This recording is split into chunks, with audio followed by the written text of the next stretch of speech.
Jam me profesor Kledin. Kledi është profesori më i mirë Shqipëria.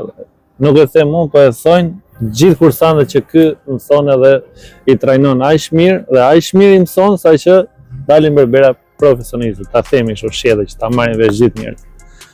Tani, një pyetje profe. Si berber me eksperiencë që je, nga dallon berberi mirë nga ai jo i mirë? Vetëm ai që dallon më shumë janë detajet. Kam fjalën te profesioni, se pastaj sjellje këto gjëra janë diçka tjetër veç. Mund t'i thuash atë që edhe ai që s'është i mirë për shembull të mësoj. Po, është që të kapi detajet më të vogla, sepse ato bëjnë diferencën për pjesa e profesionit, të qetë. Po. Sepse për qetë gjithë po bëjnë qetë, edhe i mirë edhe i keqi, por ai i mirë i diferencohet sepse kap detajet edhe reklamon shumë punën e tij. Pra, çdo qetë të mirë gjëra që bën i reklamon aty, sepse njerëzit ato duan të shohin rezultatin, punën, çfarë bën ai.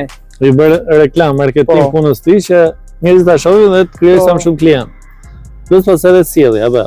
Po, ajo pastaj është diçka tjetër, ajo është gjë kryesore fare. Plus edhe pastërtia e kështu me radhë. Po. Zbatoni rregullin e profesorit edhe të ecni jetë si berbera.